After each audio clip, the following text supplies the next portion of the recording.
Today I'm going to talk about how female pharaohs in ancient Egypt legitimized their rule in a world that wasn't designed for them. While we often hear about famous pharaohs, Egypt also had a few extraordinary women who claimed and held the throne. These included Hatshepsut, Sobekneferu, and Cleopatra VII.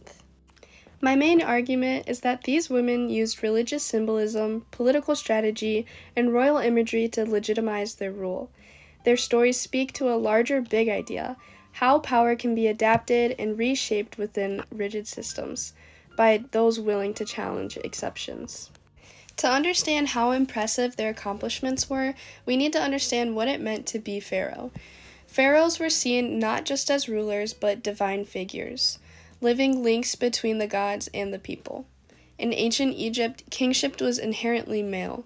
Art, religion, and law were all centered around the idea that the pharaoh was a man chosen by the gods to maintain ma'at, which is order and balance. So when a woman tried to take power, she wasn't just fighting social norms, she was challenging centuries of religious and cultural tradition. These women didn't overthrow a system, they adapted it and in doing so redefined what it meant to be king. Let's start with Hatshepsut. She was one of Egypt's most successful pharaohs. After the death of her husband, she served as regent for her stepson, but eventually declared herself a pharaoh. To justify this move that she created, she crafted an origin story that claimed that she was the daughter of Amun, one of Egypt's most powerful gods. She even had elaborate temple scenes that were carved, showing her divine conception and birth. In art and sculpture, she slowly transformed her image, first from being shown as a woman to later being depicted with a flat chest and traditional male clothing, and she even wore a false beard, which were usually worn by male kings. As noted in the Chariot's Journal and MIT's Visual Archive, the transformation helped the public see her as a legitimate ruler. She also commissioned massive building projects like her famous temple, which still stands today. Sobekneferu was the first woman to officially take the title of pharaoh. She ruled at the end of the 12th dynasty and had no male heir to precede her. Her rule emphasized her connection to her father, Amenemhat III, using lineage to assert her legitimacy. Unlike Hatshepsut, Sobekneferu didn't completely disguise her gender. She used a mix of female and male features in statues and inscriptions. Some research points out that Sobekneferu also made symbolic use of the goddess Hathor, which added divine support to her kingship. Even though her reign was quite short, she did set an important precedent for other female leadership in Egypt. Cleopatra VII could most likely be known as the famous female ruler in ancient Egypt, partly because of her political drama with Julius Caesar and Mark Antony, but also because of how she presented herself. She claimed to be the living incarnation of the goddess Isis, which gave her a sacred status among Egyptians.